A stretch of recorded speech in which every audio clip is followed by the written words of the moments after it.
الحمدللہ وحدہ والصلاة والسلام علی من لا نبی بعدہ وعلی آلہ واصحابہ الذین اوفوا عہدہ اما بعد فاعوذ باللہ من الشیطان الرجیم بسم اللہ الرحمن الرحیم ان من اہل الکتاب الا لیؤمنن بہ قبل موتہ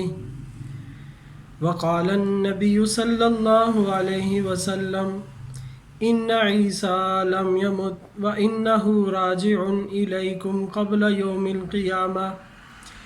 صدق اللہ العظیم وصدق رسولہ النبی الکریم نحن علی ذلک لمن الشاہدین والشاکرین والحمد للہ رب العالمین رب اشرح لی صدری ویسر لی امری واحلل عقدۃ من لسانی یفقہوا قولی ربی زدنی علما وارزقنی فہما۔ درود پاک پڑھ لیں۔ اللہم صلی علی سیدنا و مولانا محمد و آلہ و صحبہ وسلم کما تحب و ترضی عدد ما تحب و ترضی۔ جی آج الحمدللہ ہمارا دوسرا دن ہے کورس کا، اور آج کا جو موضوع ہے وہ جناب سیدنا عیسیٰ علی نبینا علیہ الصلاۃ والسلام سے متعلق ہے۔ کل ہم نے سیدنا امام مہدی علیہ رضوان کے متعلق چند باتیں عرض کی تھیں، آپ نے ان کو سماعت فرمایا۔ اس میں کچھ باتیں، کچھ سوالات سامنے آ رہے تھے، تو پہلے ان پر میں تھوڑی سی بات کر لیتا ہوں، پھر اس کے بعد انشاءاللہ ہم اپنے اصل موضوع کی طرف آتے ہیں۔ سوال یہ آیا تھا کہ یہ جو آپ نے حالات بیان کیے ہیں یہ تو اکثر عرب ممالک کی طرف، مکہ، مدینہ، مصر، شام، ان علاقوں کے حالات تھے۔ تو کسی نے سوال کیا کہ یہاں تو پاکستان اور یہاں کے جو علاقے ہیں یہاں تو پھر بڑا امن و امان ہوگا، یہ تو سارے حالات تو ادھر کے ہیں، تو یہاں کی کیا کیفیت ہوگی؟ میں کہ شاید یہ کوئی پریشان ہے کہ بھئی یہاں کوئی ایسے حالات خراب ہوتے ہوئے نظر نہیں آ رہے، تو اس کے بارے میں پوچھیں۔ تو میں نے عرض کیا ان سے کہ بھئی اصل میں حدیث میں یہ چیز بھی ثابت ہے کہ جب حضرت مہدی ہوں گے تو اس وقت وہ ہندوستان پر بھی اپنے لشکر کو بھیجیں گے، اور یہاں تک روایات میں آتا ہے کہ اللہ تبارک و تعالیٰ ان کو فتح عطا فرمائیں گے، اور اس وقت کا جو ہندوستان کا بادشاہ ہوگا ان کو زنجیروں میں قید کر کے، باندھ کے ان کے سامنے جو ہے وہ پیش کیا جائے گا، اور ہندوستان کا جو خزانہ ہوگا، سونا، چاندی، ہیرے جواہرات وغیرہ، یہ سارے مال غنیمت کے طور پر حاصل کیے جائیں گے، اور اس سونے اور چاندی اور ان زیورات سے جو ہے بیت المقدس کو مزین کیا جائے گا، اور یہ وہاں لگائے جائیں گے۔ یہ بھی احادیث میں یہ مضمون موجود ہے۔ باقی رہا پاکستان کا مسئلہ، تو اس وقت جو پیشین گوئی بیان کی گئی تھی تو اس وقت تو یہ سارا علاقہ ہند کا ایک ہی تھا، پاکستان تو ابھی بعد میں اس سے الگ ہوا ہے۔ اور ویسے بھی میں نے عرض کیا تھا کہ جو پوری دنیا کے مسلمان ہوں گے، پوری دنیا کے مسلمان، خواہ وہ پاکستان کے ہیں یا افریقہ کے ہیں، امریکہ کے ہیں، جہاں بھی پوری دنیا میں مسلمان ہیں، وہاں ان کو یہی حکم ہوگا۔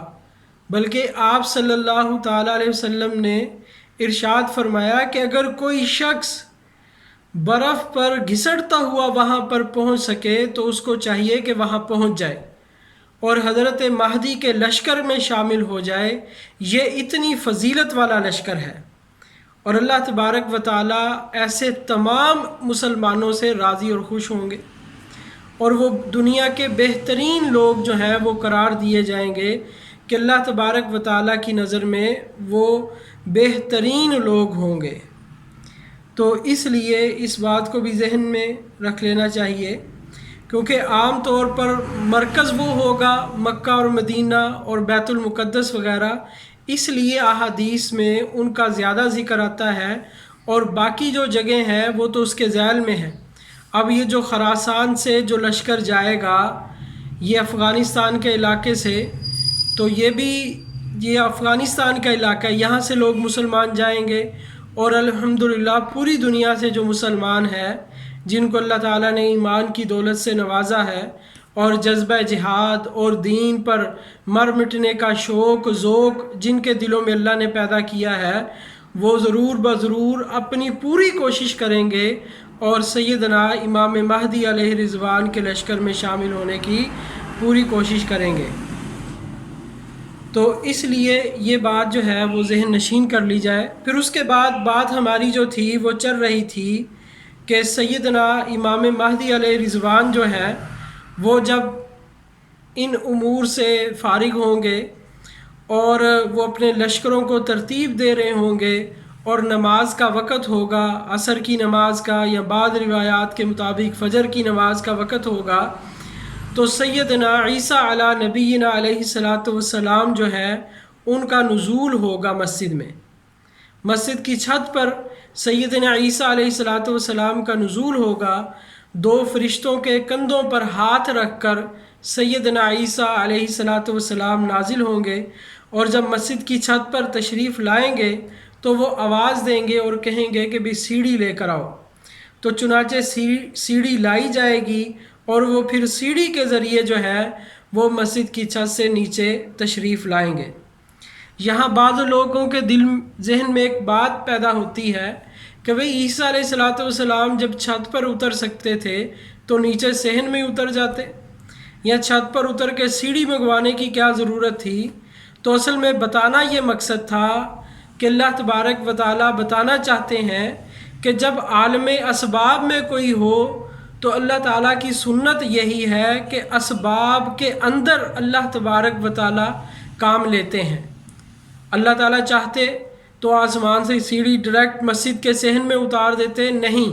بلکہ چھت پر فرشتوں کے ذریعے آئے اور پھر وہاں سے سیڑھی پر آئیں گے۔ اس میں اس چیز کی طرف اشارہ کر دیا کہ دنیا دار الاسباب ہے، یہاں اسباب کا بھی استعمال کرنا ہے، لیکن اسباب پر توکل اعتماد اسباب پر نہیں ہوگا بلکہ اللہ جل جلالہ کی ذات پر ہوگا۔ اسباب کو صرف اس لیے استعمال کرنا ہے کہ یہ اللہ کے حکموں میں سے ہے کہ اسباب کو جو ہے وہ استعمال کیا جائے۔ تو ایک بات تو جب سیدنا عیسیٰ علیہ الصلاۃ والسلام نیچے تشریف لائیں گے اور اقامت ہو چکی ہوگی تو امام مہدی جو ہے وہ ان سے عرض کریں گے اور بڑے اعزاز اور اکرام کے ساتھ اور انتہائی عاجزی کے ساتھ ان سے ملیں گے اور عرض کریں گے کہ حضرت آپ ہمیں نماز پڑھائیں۔ تو جناب سیدنا عیسیٰ علیہ الصلاۃ والسلام ارشاد فرمائیں گے نہیں، بلکہ تم ہی امامت کرواؤ گے، تمہاری امامت میں میں نماز پڑھوں گا۔ اور یہ فضیلت اللہ تبارک و تعالیٰ نے اس امت کو ہی عطا فرمائی ہے، چنانچہ ان کے حکم پر امام مہدی جو ہے وہ نماز پڑھائیں گے، عیسیٰ علیہ الصلاۃ والسلام ان کے پیچھے نماز پڑھیں گے۔ اور یہاں کوئی یہ شبہ نہ کسی کے دل میں آئے کہ جب امام مہدی ان کے امام بنیں گے عیسیٰ علیہ السلام کے، ان کی امامت کروا دیں گے تو اس کا مطلب یہ ہوا کہ وہ ان سے افضل ہوں گے۔